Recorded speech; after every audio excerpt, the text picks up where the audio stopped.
আপনি কেন বললেন আপনি অ্যারেস্ট? কি এর পারমিশন? কোথায় জমায়েত আপনি দেখলেন? আরে এই তো জমায়েত হয়েছে। আপনি অ্যারেস্ট করেন,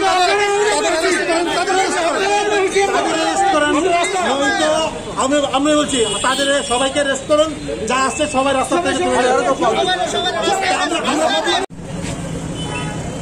সিআইটিউ বা ভারতের ট্রেড ইউনিয়ন কেন্দ্র, ডিওয়াইএফআই এবং টিওয়াইএফ এই তিনটি সংগঠনের উদ্যোগে আগরতলা শহরের মূল বাণিজ্যিক এলাকা সেন্ট্রাল রোডে এখানে বিবেকানন্দ মার্কেট নামে যা পরিচিত সেই মার্কেট এলাকায় আবাসন তৈরি করবার জন্যে বর্তমান বিজেপি পরিচালিত রাজ্য সরকার যে সিদ্ধান্ত গ্রহণ করেছে আমরা তার বিরোধিতা করছি।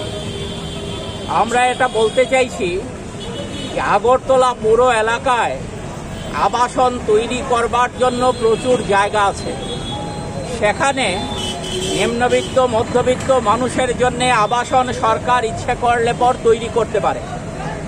কিন্তু যেটা বাণিজ্যিক এলাকা, যে এলাকায় বামফ্রন্ট সরকার এখানে মার্কেটের জন্য জায়গা চিহ্নিত করেছিল এবং মার্কেট এর কাজ কিছুটা সেখানে মানুষ সেখানে ব্যবসা বাণিজ্য শুরু করেছিলেন, সেই জায়গা আমাদের বর্তমান বিজেপি সরকার ব্যবসায়ীদের না দিয়ে ফুটপাথ হকার যারা আছেন, ক্ষুদ্র ব্যবসায়ী যারা আছেন, বেকার যারা আছেন তাদেরকে না দিয়ে এই বাণিজ্যিক এলাকায় আবাসন তৈরি করার এই সিদ্ধান্ত অত্যন্ত নিন্দাজনক।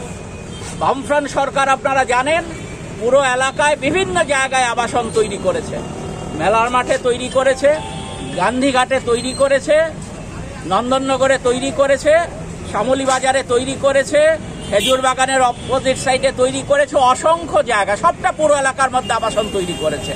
নিম্নবিত্ত মধ্যবিত্ত মানুষ পায়ে হেঁটে উপরের তালা পর্যন্ত উঠেন সেরকম ব্যবস্থা যেমন আছে, আবার লিফট লাগানো ফ্ল্যাট ব্যবস্থাও সেখানে আছে। কিন্তু এই যে আজকে নতুন করে শহরের অন্য জায়গায় আবাসন না করে এই যে কাজ তারা করছে, এটার আমরা নিন্দা জানাচ্ছি এবং দাবি জানাচ্ছি অবিলম্বে এখানে আবাসন তৈরি করার কাজ বন্ধ করা হোক এবং ফুটপাথ হকার যারা আছেন, যারা ক্ষুদ্র ব্যবসায়ী আছেন, বেকার যারা আছেন তাদের জন্যে এখানে স্টল করে ব্যবসা বাণিজ্যের সুযোগ করা দেওয়া হোক। এটাই হচ্ছে আজকে আমাদের তিনটা সংগঠনের মূল দাবি।